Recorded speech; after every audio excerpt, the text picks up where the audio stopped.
से राजा बलि का और वामन भगवान का प्रसंग चल रहा है। श्रीमद् भागवत के प्रसंग सभी रोचक हैं, प्रेरक हैं, शिक्षादायक हैं, पर पाठकों को, पढ़ने वालों को अपनी मजबूती के अनुसार कुछ प्रसंग विशेष लगते हैं। जो प्रसंग मुझे विशेष लगते हैं उनमें से एक सिद्धांत की दृष्टि से वामन बलि प्रसंग है, जो हम आज कर रहे हैं। पूर्वकाल की बात है, बहुत पुरानी बात है। पूर्वकाल की बात है। दैत्य और दानवों का संग्राम हुआ। दैत्य राक्षस, दुष्ट दुर्जन, जो स्वार्थ सिद्धि के सिद्धांत जानते हैं, जो दूसरों का भार हड़प ले और लज्जा न हो, और दूसरे देवता अपने सुख को तो चाहते हैं पर दूसरों का कल्याण भी चाहते हैं, और कहीं कोई कष्ट हो, कहीं कोई असुविधा हो तो सीधा भगवान की शरण ग्रहण करते हैं। पूर्व काल का प्रसंग ये कि एक बार दैत्यों ने देवताओं का राज्य साम्राज्य सब छीन लिया। देवराज इंद्र उनका स्वर्ग छीन लिया, उनके अमरावती छीन लिया।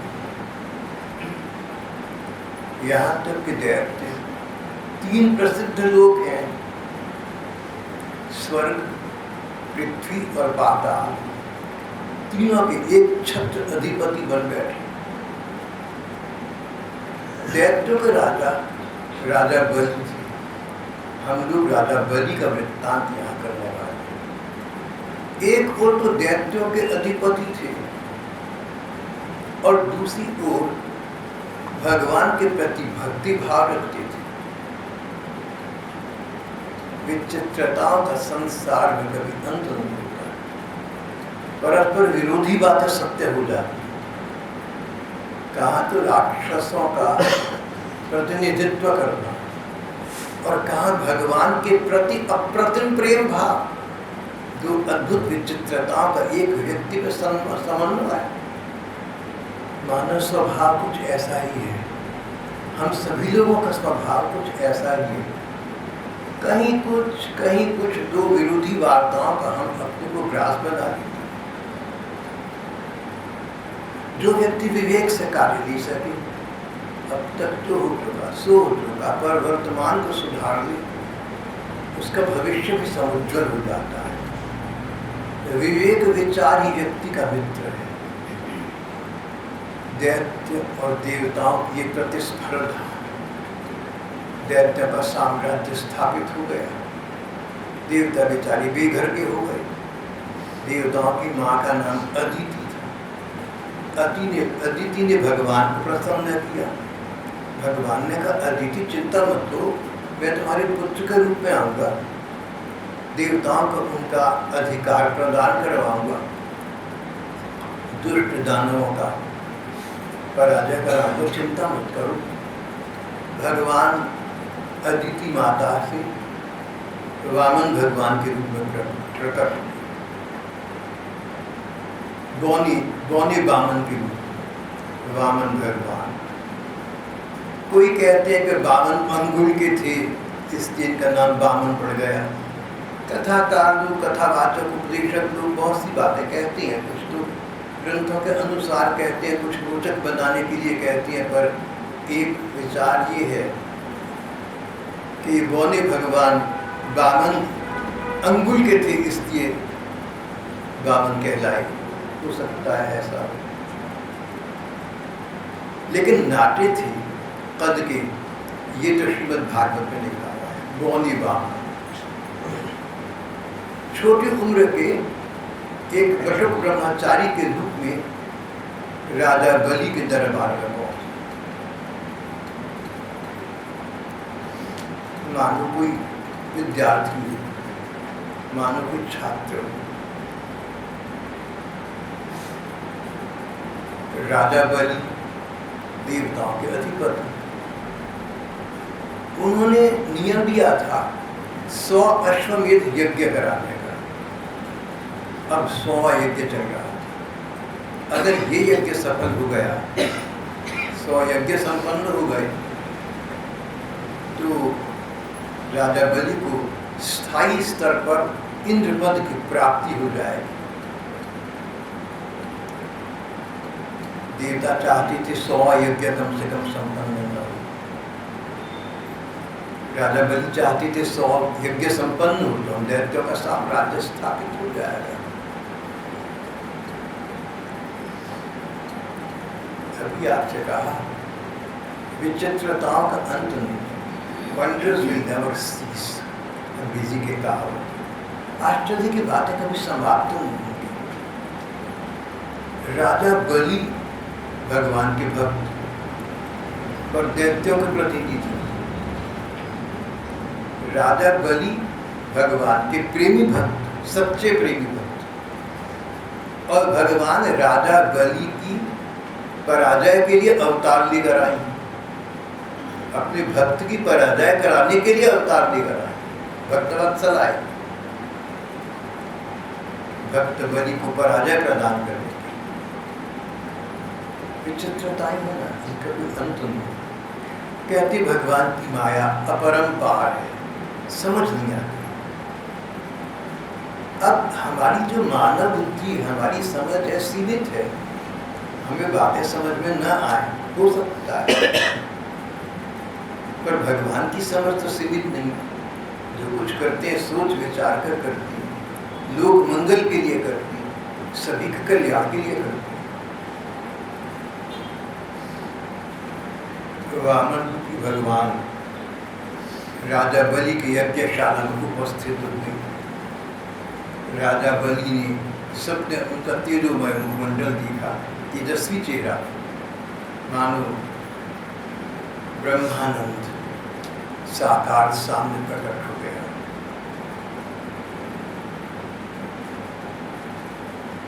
किसी किसी को लगा कि सूर्य भगवान सीधे आ गए, इतना प्रकाश सभा में व्याप्त हुए। राजा बलि ने वामन बलि भगवान का स्वागत सत्कार किया, पूजा अभ्यर्थना की, और फिर कहा कि ब्राह्मण देवता, आपका मुखमंडल बड़ा तेजोमय है, ब्रह्म तेज से आप समालंकृत हो रही हैं, ये तो मैं देख रहा हूँ। पर भले ये सब है, लेकिन आपके चेहरे पर अभिव्यक्ति ये है, ऐसा भाव लगता है कि आपके मन में कुछ है, आप कुछ मांगने आई हैं, आप याचना करने की इच्छा से आई हैं।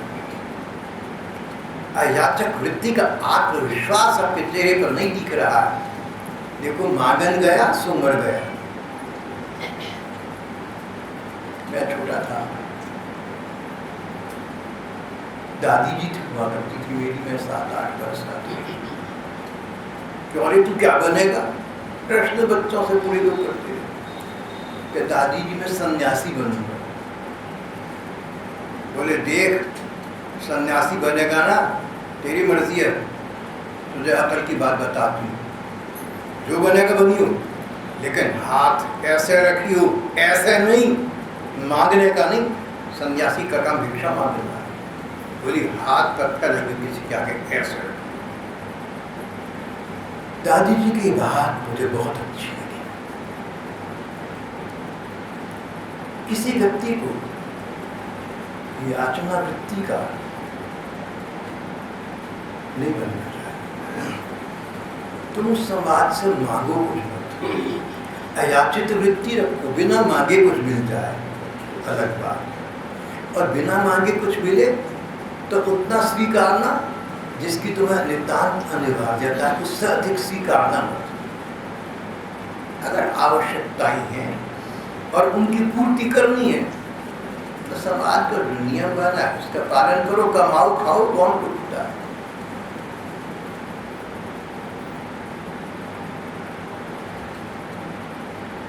गुरु गोलवलकर साहब कहा करते थे, राष्ट्रीय स्वयं संघ के संचालक, he who will eat his bread must earn it। अगर रोटी खानी तो कमा के खाओ, मान कहने दूसरा का हिस्सा छीन कर दो, बिल्कुल।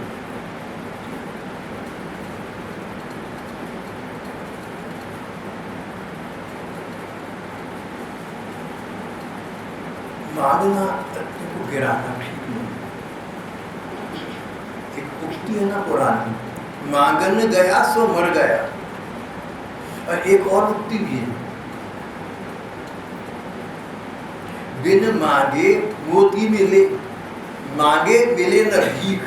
ऐसे नहीं है वैसा जी, मांगेंगे सो मर गए, जो तुम मांगन जाही उनसे पहले वो मुझे जो जिन मुख निकसत ना हो। बिल्कुल ये ठीक है। यहाँ जो प्रसंग चल रहा है कि मांगने की वृत्ति ठीक नहीं है।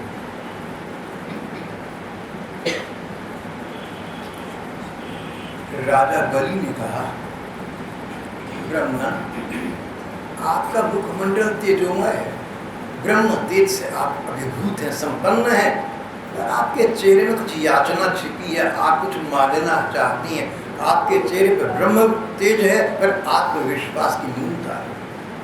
जो मांगने गया है उससे संकोच से थोड़ा सा होगा।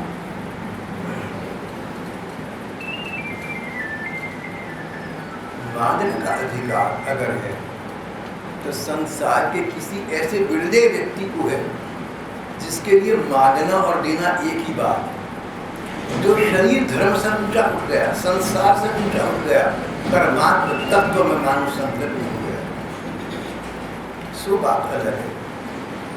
पर सामान्य सिद्धांत मांगना ठीक नहीं है, भली सन्यासी पर। राजा बलि ने कहा, तो बिना संकोच के ब्रह्मन आप जो चाहे मुझसे मांग लें, मेरे पास तो सब कुछ है देने के लिए।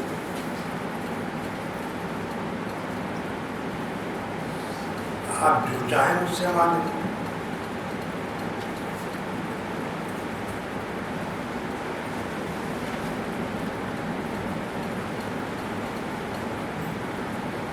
भगवान ने कहा, ठीक है, आप दाता शिरोमणि हैं, आप तीनों लोगों के स्वामी हैं, स्वर्ग, पृथ्वी और पाताल, आप तीनों लोगों के स्वामी हैं। मुझे 3 लोक नहीं चाहिए, मुझे 3 पग भूमि चाहिए, इतनी जमीन चाहिए जिन पर पांव 3 बार टिका सकूं, 3 पग 3 कदम जमीन चाहिए। राजा ने कहा कि आप बुद्धिमान है, ज्ञानी है, पर अनुभवहीन है, 3 पग भूमि से क्या होगा।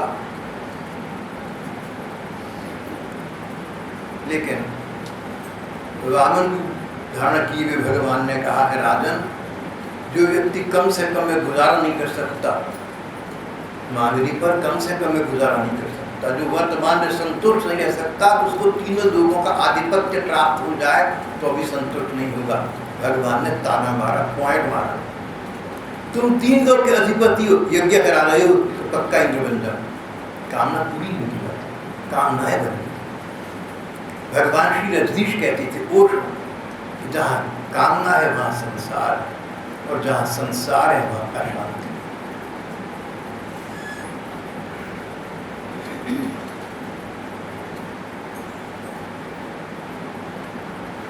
भगवान ने कहा, वामन बने भगवान ने कहा, मुझे तो 3 पग भूमि ही चाहिए, अधिक की इच्छा नहीं है। अच्छी बात है, जितनी इच्छा हो ले लो।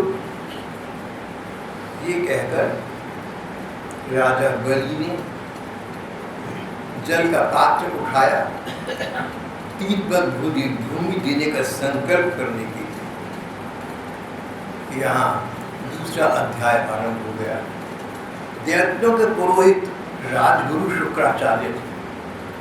शुक्राचार्य के पास संजीवनी शक्ति थी, मृतक व्यक्ति को जीवित कर सकती थी। दैत्य देव संग्राम में राजा बलि का वध हो गया था, तब शुक्राचार्य जी ने राजा बलि को पुनर्जीवित किया था। बलि चंद्र जलाया जी रहा है, बलि का अपना क्या है, जो है शुक्राचार्य का दिया हुआ है। शुक्राचार्य ने पुनर्जीवन न दिया होता तो आज राजा बलि होता ही ना। बलि दान दे या यज्ञ की दीक्षा ले, जलाया जी रहा है केवल मात्र गुरुदेव का, राजगुरु शुक्राचार्य जी महाराज। देखो गुरु धारण करो ना तो सोचना कि तुम क्यों गुरु धारण करना चाहते हो, क्या चाहते हो। अगर गुरु धारण करना है तो विचार कर लेना कि गुरु क्यों धारण करना चाहते हो।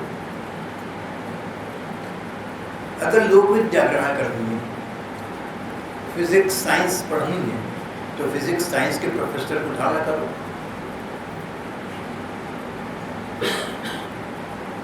अगर संसार की कोई विद्या प्राप्त करनी है तो जो विद्या के पारंगत हैं उनसे शिक्षा ग्रहण करो। संसार की विद्याओं से परे अध्यात्म विद्या है, ब्रह्म विद्या, वो प्राप्त करना हो तो किसी ब्रह्म ज्ञानी को गुरु बना। जिसको प्राप्त है वही तुम्हें प्राप्त करा सकता है। Only the redeemed can redeem others. जो स्वयं कहीं पहुंचे वहां तक पहुंचने का मार्ग भी वही बता सकते हैं। पहले अपना लक्ष्य स्थिर कर लेना, फिर लक्ष्य तक जो पहुंचा सके, जिस पथ का उसे ज्ञान हो, ऐसे विशेषज्ञ को अपना गुरु बना। परंपरा है, रिवाज है, रीति है, जिस जिसको गुरु बना लिया तो न गुरु का कल्याण न चेली का कल्याण। तो लोक विद्या से ऊपर ब्रह्म विद्या, और ब्रह्म विद्या से ऊपर भगवत प्रेम की विद्या।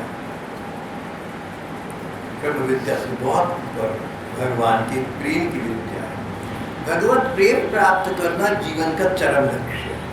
इससे ऊपर कोई लक्ष्य मानव जीवन का कभी हो सकता नहीं।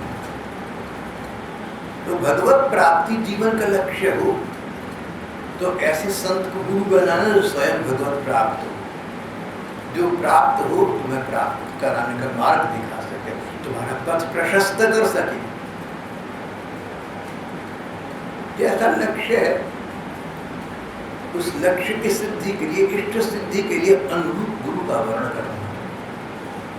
ये जो रॉन्ग पेयरिंग है ना आजकल, रॉन्ग पेयरिंग, दो गलत जने मिल गए, पति पत्नी क्यों ना हो, मुझे लगता है इस देश में रॉन्ग पेयरिंग बहुत है। ऐसे पति पत्नियों को जीवन भर साथ रहना पड़ता है, दोनों अच्छे हैं पर स्वभाव नहीं मिलते। एक कहता है मैं तेज पंखे में सोता हूँ, दूसरा कहती है कि मुझे पंखा पसंद ही नहीं। अब कैसे होगा, सारा उम्र कैसे कटेगा। छोटी मोटी बातों से ही जीवन बनता है, बड़ी बातों से नहीं बनता। और छोटी छोटी बातों में पति पत्नी के विचार एक जैसे ना हो, स्वभाव एक जैसे ना हो तो नरक बन गया जीवन। रॉन्ग पेयरिंग, दोनों अच्छी हैं, दोनों ठीक हैं, लेकिन स्वभाव भी नहीं था, अभिरुचियां अलग अलग। रॉन्ग पेयरिंग का प्रश्न इस दुनिया में तो तभी तक है जब तक दुनिया है, संसार है, जीवन है। पर गुरु शिष्य पर तो ये बात कहीं अधिक लागू होती, क्योंकि ये प्रश्न संसार जब तक है, शरीर जब तक है तब तक का नहीं। गुरु शिष्य का नाता भगवत प्रेम के संबंध में ऐसा है जो शाश्वत है, अनंत है, भगवान की भांति अविनाशी। भगवत प्रेम की दृष्टि से गुरु हम किसी व्यक्ति को बनाए, किसी संत को बनाए, ये तो सदा सदा के लिए नाता बन गया।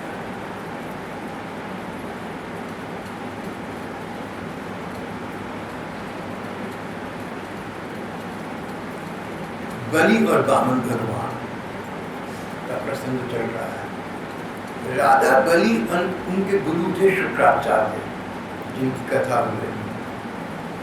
मुझे ऐसा लगता है, विद्वानों का क्या मत है मैं नहीं कह सकता, मुझे ऐसा लगता है कि दो गलत जने मिल गए। गुरु भी समर्थ थे जीवित मृतक व्यक्ति को पुनर्जीवन प्रदान कर दे, शुक्राचार्य ऐसे, और शिष्य सब प्रकार के सद्गुणों से संपन्न था, ऐश्वर्य होते हुए पूरे ऐश्वर्य का त्याग करने को तत्पर रहता था, गुरुदेव के चरण में पूर्ण श्रद्धा रखता था। लेकिन दोनों के जीवन का नीति, दोनों के जीवन का लक्ष्य अलग हो गया। शुक्राचार्य राजगुरु थे दैत्यों के, उनका लक्ष्य था जब तक जीवित हो सम्मान पूर्वक जीवित रहो, सुख पूर्वक जीवित रहो। अगर दान देना है तो ऐसे स्थान पर दान मत देना कि स्वयं भिखारी हो जाओ, अकल से काम। किसी पर ऐसी दया ना करो कि अपनी स्थिति दयनीय हो जाए, तुम्हारी रोटी नजर आओ, अकल की बात। शुक्राचार्य की नीति थी, संसार की दृष्टि से बात ठीक है, दान तभी दे सकते हो तो दान देने को कुछ है। सब कुछ दान दे दोगे तो दान कहाँ से दोगे? सब कुछ दे दोगे तो अपनी जीविका कैसे चलाओगे? अपनी जीविका न चला सकोगे, दूसरों के लिए क्या कर सकोगे?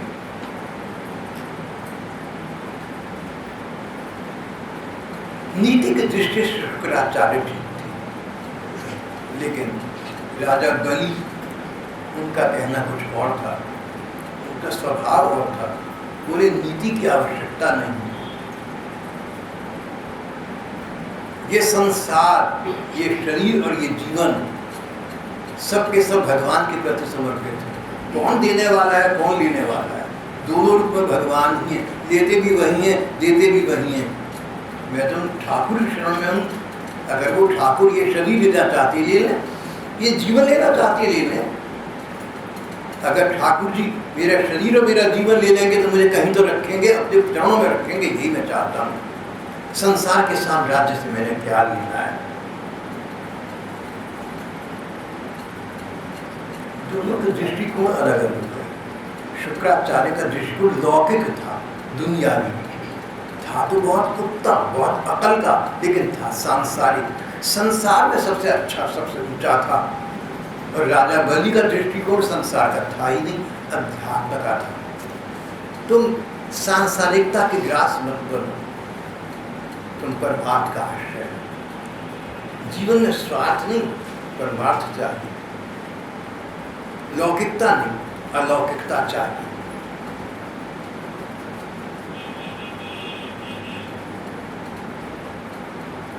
दोनों के दृष्टिकोण अलग, दोनों के जीवन की शैली अलग, और कैसे गुरु शिष्य बन गए, कैसे बनेगी?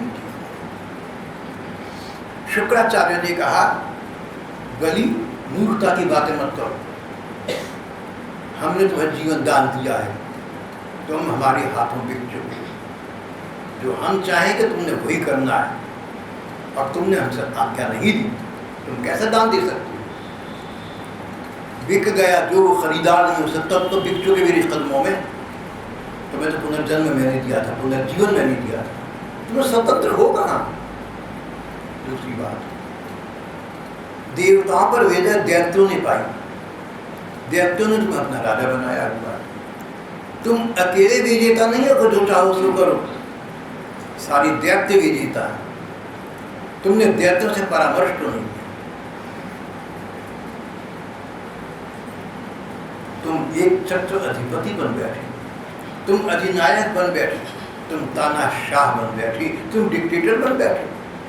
जिन दैत्यों ने साम्राज्य प्राप्त करके तुम्हें अपना राजा बनाया, उन दैत्यों का परामर्श लिए बिना, यहाँ तक बिना ये सोचे कि अगर हमने इन रावण को सब कुछ दे दिया तो कहीं ऐसा ना हो कि दैत्यों की हानि हो जाए, बिना विचार किए तुमने जल पात्र उठा लिया कि मैं तो संकल्प करके तुम्हें दान देता हूँ। जल्दबाजी में कोई काम ठीक नहीं होता, इसमें अहंकार शामिल है। तुम अपने आप को राजा क्यों मान रही हो? राजा सभी दैत्य हैं, उन्होंने तुम्हें अधिकार दे दिया तो अलग बात है, तुम्हें उनके प्रति कृतज्ञ होना चाहिए।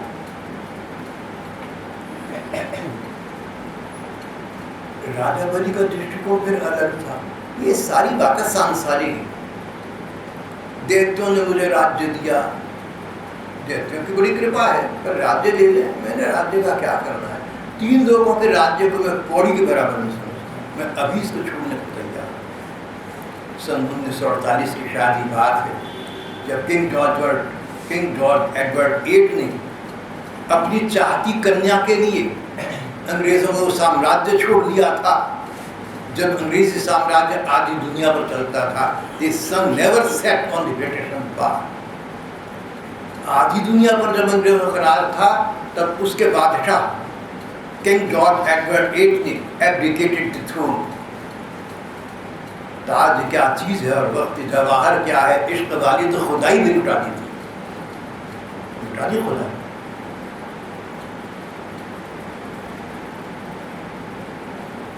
जॉर्ज I की लड़की एडवर्ड VIII ने खुदाई लुटा दी, साम्राज्य छोड़ दिया। तब जॉर्ज को बुरा लगा है। ये इतिहास आप पढ़ा। राजा बलि कहने लगे कि भगवान के लिए, यानी अपने वर्ग की रक्षा करने के लिए मैं सब कुछ कर सकता हूँ। शुक्राचार्य बोले, राजन आप बात समझ ही नहीं, ये छुपे वेश में भगवान विष्णु हैं। भगवान विष्णु सदा देवताओं का साथ देते हैं, सदा दैत्यों का विरोध करते हैं। इस दृष्टि तुम्हारे शत्रु हैं, तुम्हें धोखा देने के लिए ब्राह्मण उनके आ गए हैं। ब्राह्मण बने हुए व्यक्ति को, यज्ञ में दीक्षित व्यक्ति जो मांग होती है पूरी अवश्य करता है। 3 पगों में तुम्हारे 3 लोग नाप लेंगे।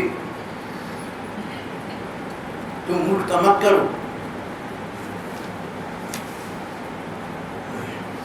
ये तो दैत्यों पर बहुत बड़ा अन्याय होने जा रहा है, वैसे ठीक नहीं समझता।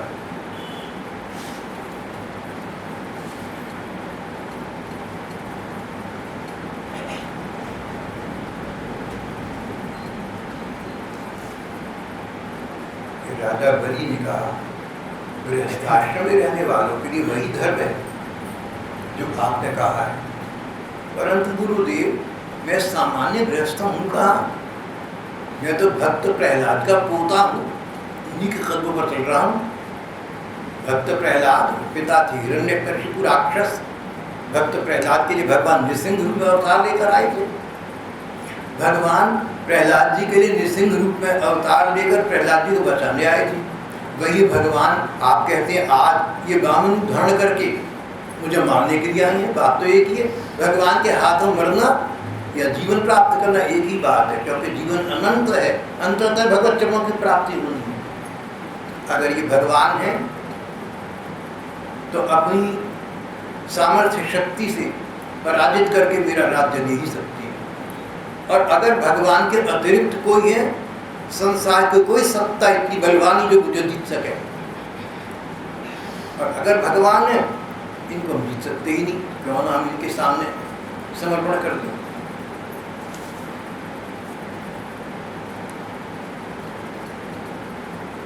भगवान मैंने इनसे कहा है कि जो आप चाहेंगे आपको देने को तैयार हूँ, मैं अपनी प्रतिज्ञा का पालन करूँ।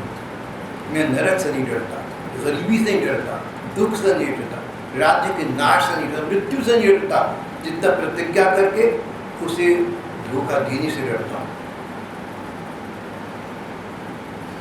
संसार में मर जाने के बाद सभी चीज साथ छोड़ देती हूँ।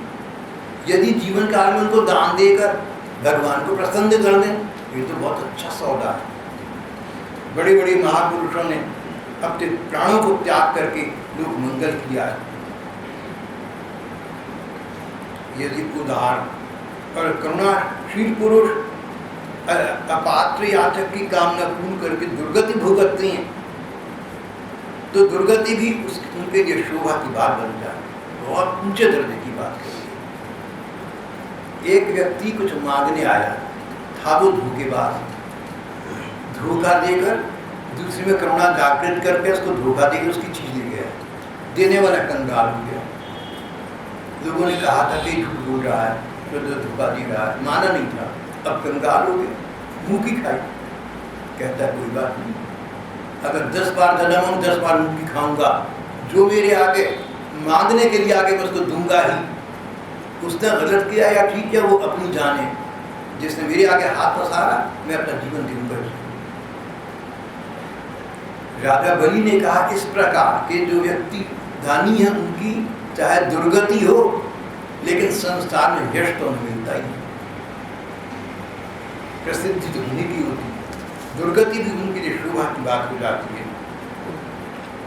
मनस्सिन्ह कामिकस्य शोभना। शुक्राचार्य ने देखा कि मेरा शिष्य मेरे प्रति अश्रद्धालु, मेरी आज्ञा को उल्लंघन कर रहा। उन्हें बड़ा बुरा लगा, श्राप दिया। मेरी उपेक्षा करके गर्व कर रहा है, अपने को ज्ञानी और पंडित मानता है, मेरी आज्ञा का उल्लंघन करता है। जा, तू लक्ष्मी से वंचित होगा। जो साम्राज्य तुझे प्राप्त हुआ है मेरे गुरुदेव के शाप से, तीर्थ से खो जाएगा, तू जर्जर का भिखारी हो जाएगा।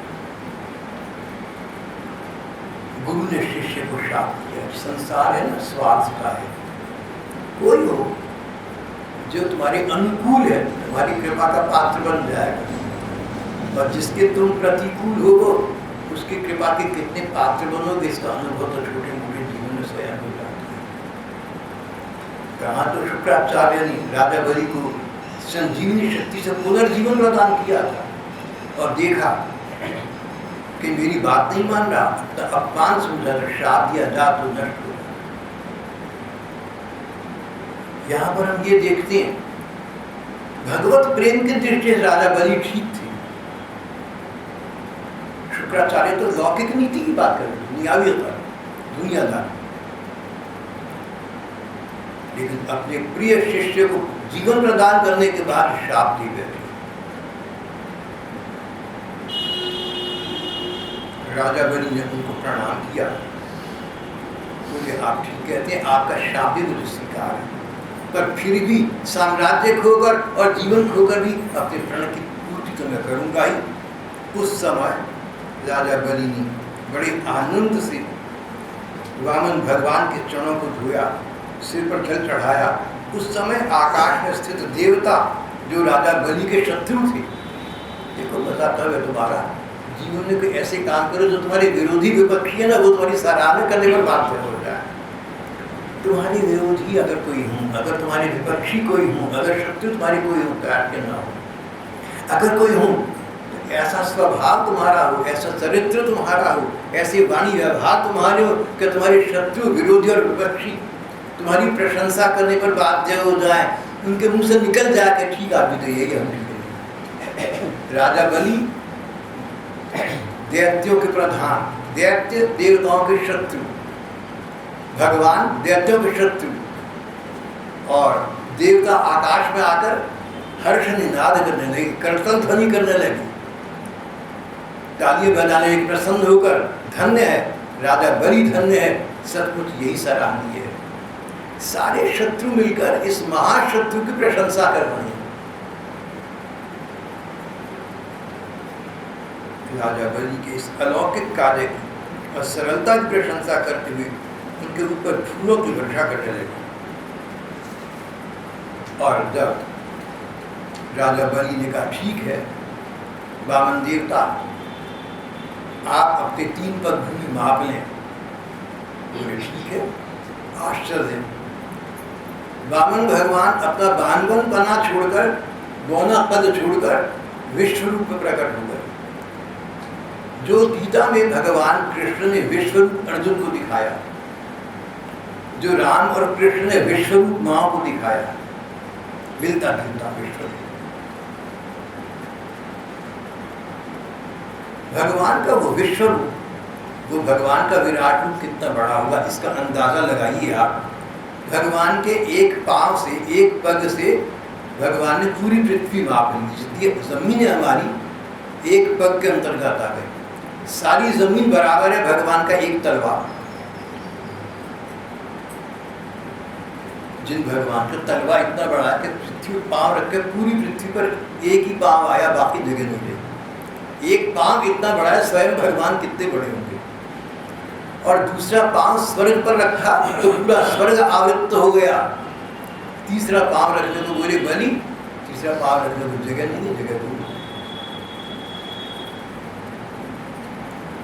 अगर तुम तीसरा पांव रखने की जगह ना दे सके तो प्रतिज्ञा पालन न करने के अपराध में, गुरु की अवज्ञा करने के अपराध में तुम नरक में जाओगे।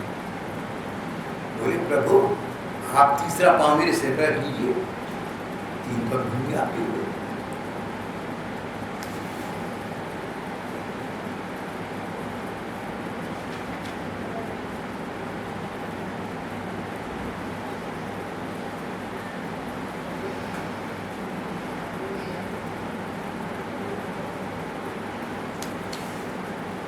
भगवान ने कहा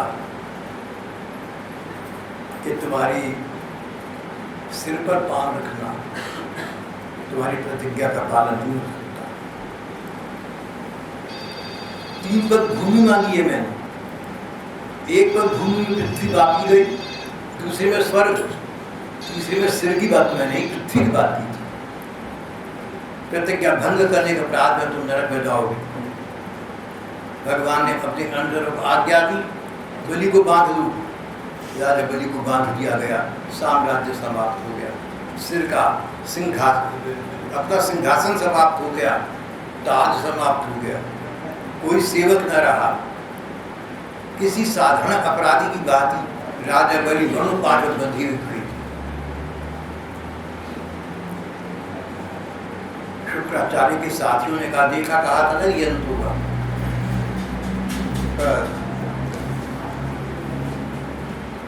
बलि ने कहा, भगवान आपकी लीला विचित्र है पर मुझे बड़ी स्पष्ट है।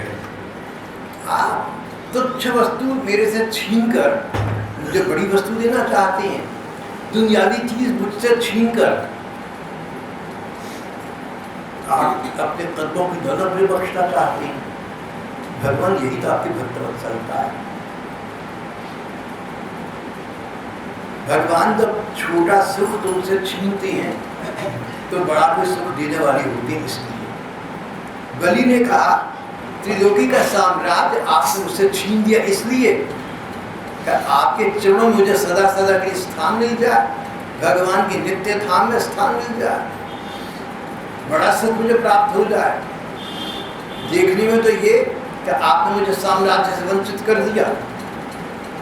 अदिति माता से आपने कहा था कि तेरे देवताओं को मैं उनका राज्य वापस कराऊंगा, उनसे वायदा पूरा कर दिया, पर वास्तविकता तो कहीं गहरी है। आप मुझे अपने चरणों का प्रेम प्रदान कर,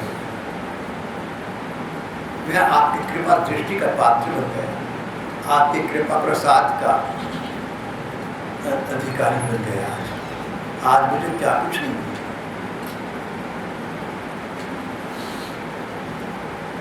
दिल को 2 दुनिया की दौलत बख्श दे, दिल को 2 दुनिया की दौलत बख्श दे, 2 परलोक की जो संपदा है मुझे प्रदान कर, भक्त कहता है। दिल को 2 दुनिया की दौलत बख्श दे, यानी अपने कदमों की मोहब्बत बख्श दे। भगवान अपने चरणों में प्रेम प्रदान कर।